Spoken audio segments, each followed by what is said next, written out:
Good morning, everybody. Welcome to the Quality Sewing How Do I series. I'm Carmela Ponte, one of the owners of Quality Sewing and Vacuum, and today we are going over how do I load my quilt frame. So this is going to be really fun and informative. If you have questions, please post them as we're doing this live, because then it can be a bit more interactive and we can answer your questions. So today I have with me Bridgette Bachman. She is our service manager, but before she was our service manager, she has managed a store for us, she's worked as a salesperson, and she also has been a technician herself. She would go out into homes and service and set up long arms. So she is a wealth of knowledge, and I am so excited to have her on this week's series. So let me just give you to Bridgette here. Hi, I'm Bridgette, and I wanted to take some time to teach you or show you how to pin a quilt on. And I'll take you step by step and also give you some helpful tips and tricks that I've learned along the way, and also some useful tools that might help you get it done a lot easier. So the first thing you want to do is just start with your backing. Just imagine it being closest to your bed, and also with the backing you want the print face down, because if you have the print face up, it's going to be in the middle of your sandwich and it'll be up, inside out. So definitely put the print face down and just toss it over the back side of your quilt. And why I toss it over the back side is to give the material tension when you're rolling. So just toss it over. And then you're going to start with the pole closest to you. And I like to have all the leader rolled off of it, so that way you're not bent over as much. And then in the center of the leader, you'll have I like to make a mark in the center of the leader. So just mark your center so that way you know where to start. And that way you don't have more material ending on one side over the other. It'll be perfectly centered. So there's my little marking. And then your quilt top, you'll just fold it in half, and now we have our center mark here. So center to center.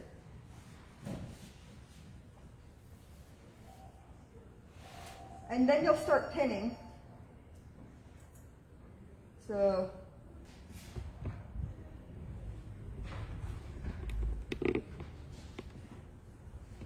with the pins, you don't want to give too much of a space, or else like a gap between the pins, or else your quilt will not have enough tension on it, and you'll see it almost making a wave underneath. So try to keep them a minimum of 1/4 of an inch between the two. They can overlap slightly as well, so that's pretty good. It'll help keep the tension on the quilt properly. And these pins are super nice. They're really strong because it'll get a lot of tension on them over time, and they'll start to bend.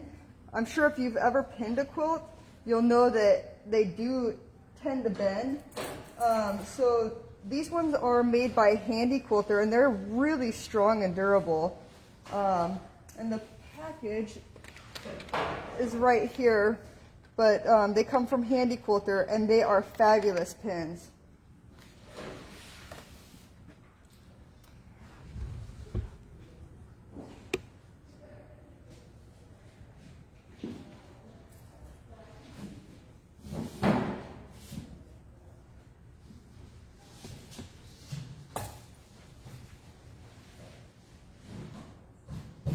And some people, instead of pinning, they like to use what's called red snappers. And those guys are really awesome at time saving. Also, you won't prick your fingers. I've pricked, stabbed myself with a pin numerous times. But what it is it's a little tube that goes inside the leader. So on the leader itself, all you need is a 3/4 of an inch, they call it casing, but just like where you fold your quilt over, stitch a straight line down it, and then now your tube goes into the channel right here. And then there's little clamps, sorry about that, just go down onto the tubing. So what you do is, you've got the tube in there, now you just lay your quilt over top of it, press the tubing down, and now you don't have to pin. It saves a lot of time, and it saves from you poking yourself. Also, you don't get the rivet between the two pins where the material doesn't have tension. It's all the way across that you'll have tension evenly across the whole quilt. And they are fabulous, so I highly recommend them. But they're called red snappers.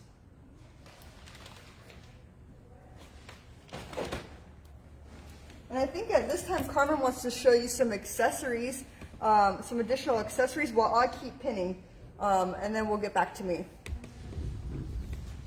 Hi everybody. We thought we'd use the time, because it does take a little time to pin, to tell you about some other quilting accessories that might help you be more successful while you are, long arm quilting on different types of frames. So I have a whole little pile here sitting next to me. So the first thing I think I want to talk about is the ruler base. So there's lots of different ways to do long arm quilting, right? You can just do free motion quilting. But sometimes you want to do like a special pattern or something, and maybe you want a little help so that way it looks the same across your whole quilt. And that's where you can do ruler work. So this is a ruler base, and it's one of the things you need in order to do ruler work. And what this does, I'll open up so you can see what it looks like here. It's a little acrylic table that fits around your machine, so then you have this nice flat surface to work on. And this makes it so that way when you're doing the ruler work, your ruler doesn't like fall off or slide or something, and then it's not a straight line. So the way the ruler work works is, I'll set this here, is you use rulers like this guy right here, and you guide your foot. You can, pretending this is on your machine and your ruler was here so you can see how it sits there really nicely. You guide your foot along these different edges or corners to create shapes that are then perfectly straight or perfectly rounded and consistent.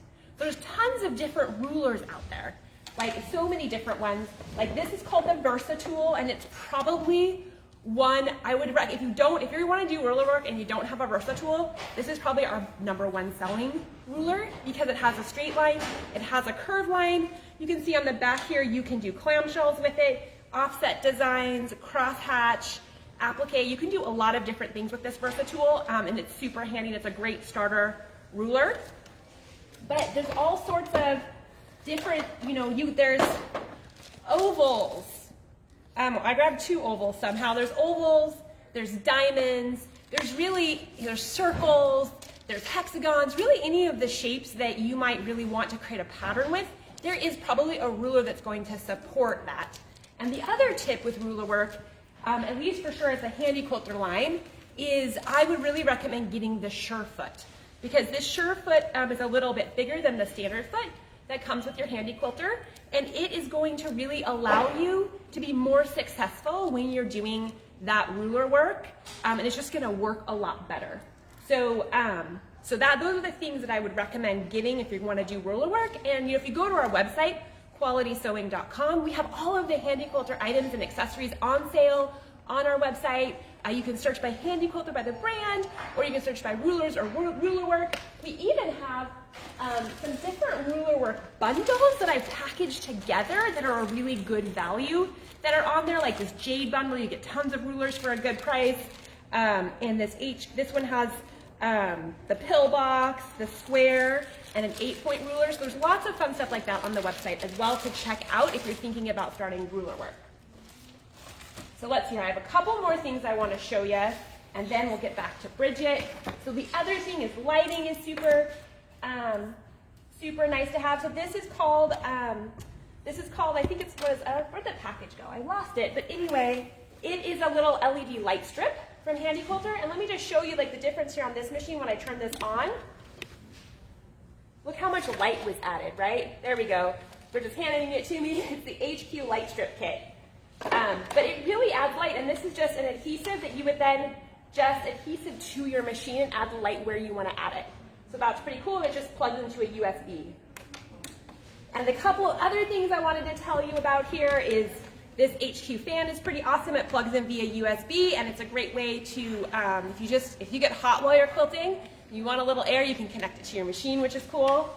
This is a bobbin box, which I think is super helpful. It's designed for those really big M bobbins because these long arm machines have a really, really large bobbin, so you don't run out of bobbin thread. But what's great about this is you can preload them and pre-wind them with your different colors, and you can see what they are and keep them all organized. And then also, this guy is super handy. It actually sits on your frame, and you can keep all of your different accessories on there. And we will show you in a second what that looks like over there. Let's just show you here. Go around Bridgette there. But you can see, you can set this on there wherever you want it. And it's good. You can put all of your accessories and pins and things right there. So Bridgette, are you ready to show them some more? Yes, I definitely am. Great. All right, so I've got it all pinned, and I really like to have the pins going in all one direction. That way, when you're rolling and you're smoothing your quilt out, you don't get poked with the pin. So now that I have it all pinned together, I'm going to start rolling. And on this specific frame, it's a little bit more narrow, so I'm going to have to just keep pulling this quilt to kind of make it guide on smooth. So I'm going to stand on this side and just make sure it's nice and smooth.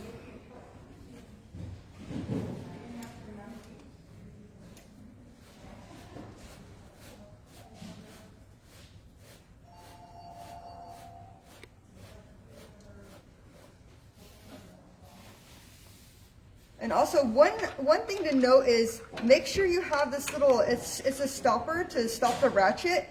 Make sure you have that down so that way you know you're going in the right direction, because I have rolled it in the wrong direction by not putting that down. I've rolled it the opposite way, and then it doesn't hold tension. So if you want to hear those little clicks, so that way you know you're going in the right direction. That's very important. All right. And I'm going to stop rolling as soon as the quilt falls off the back side.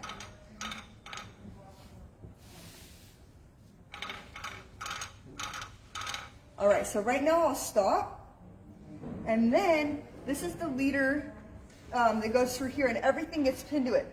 Make sure it's not above here. If you do it above the rail, you'll get a gap between the needle and the material, so that way there'll be air there. So you want to make sure to put it under the rail, so that way it holds it nice and flat to the bed of your machine. See how flat that is? So it just feeds it nice and smooth, and there's not a lot of bouncing on your quilt. So now we're going to finish our back. Really easy. You just, again, find your center. There's my center. And then just center to center.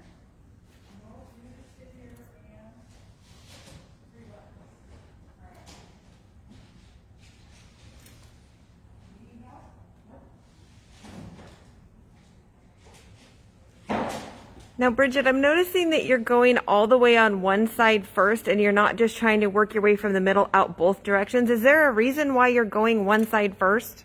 Yeah, so if you start center and I do one side, it makes it a little bit more smooth. If I try to go back and forth, it takes much longer. So I could go, center and then go on this side and do it, but then you're fighting with the material each time. But if I just stay on here and kind of slip my hand down, it's a lot better and quicker to do. So if I just go, and I'll show you the trick on that side so you're not fighting with the material, because otherwise it seems like you're struggling because it's flipped downward.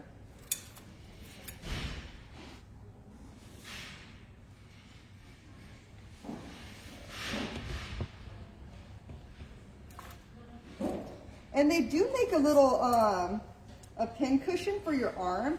I absolutely love that. I didn't grab it this morning, but then you're right here and there's the pin cushion. You just pull the pins out of it and it's just, it's much easier than grabbing for pins.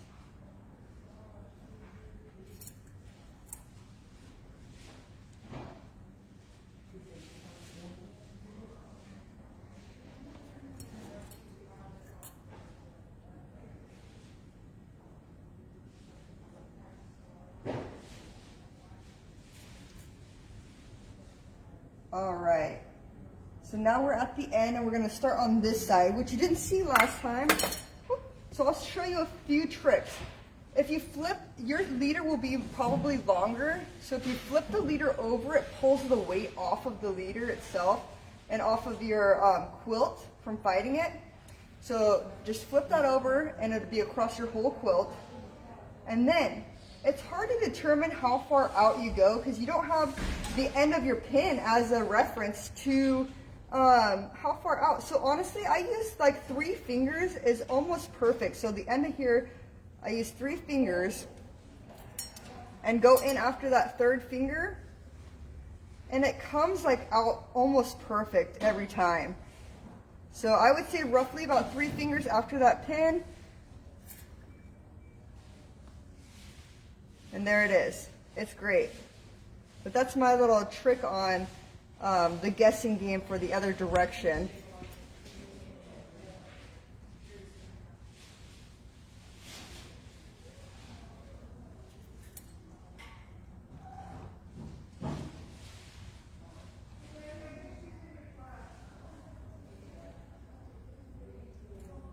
So sometimes people don't want to pin the top material.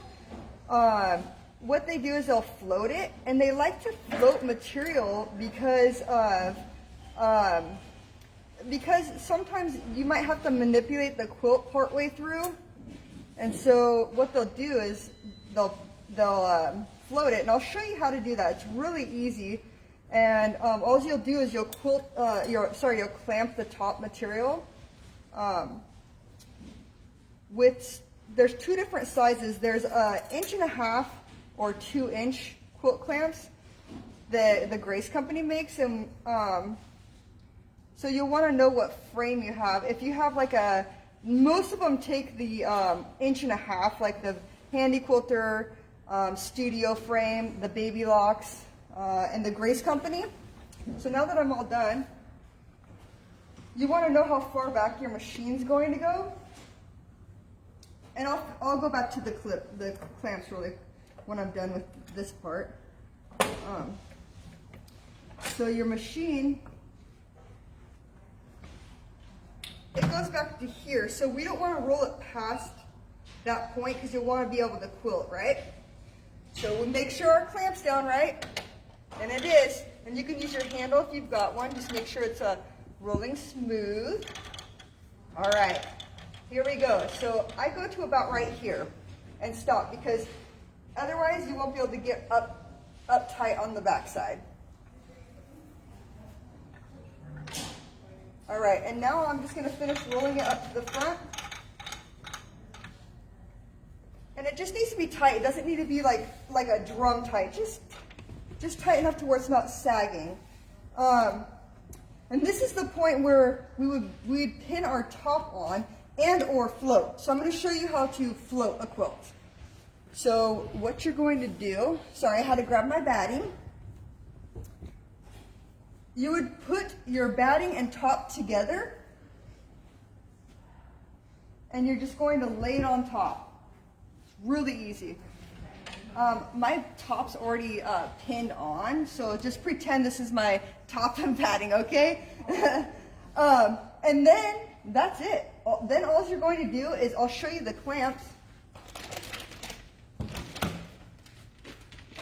Here's the 1.5 inch, which most frames will take. Like I said, the Baby Lock Handy Quilter, the Grace Company, they'll take the 1.5 inch.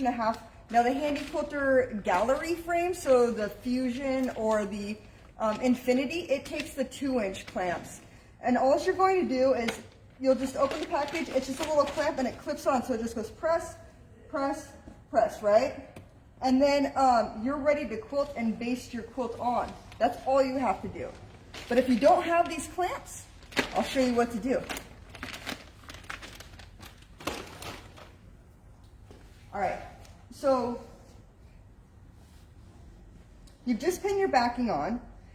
Next, what you're gonna do is you're gonna throw your top over and you're going to pin the top onto this leader right here.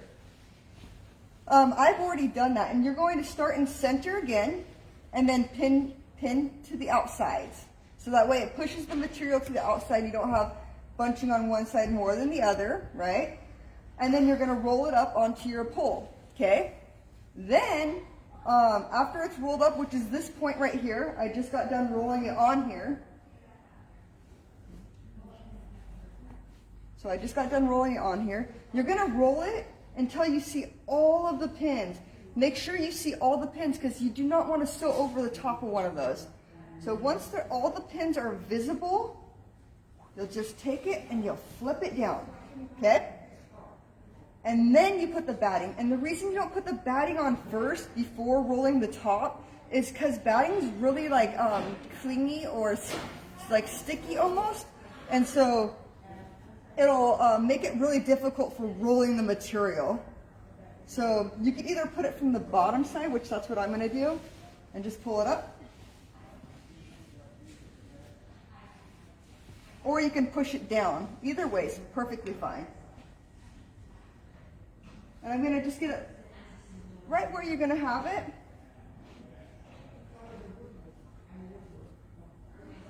Okay? And then our top, we're going to pull it.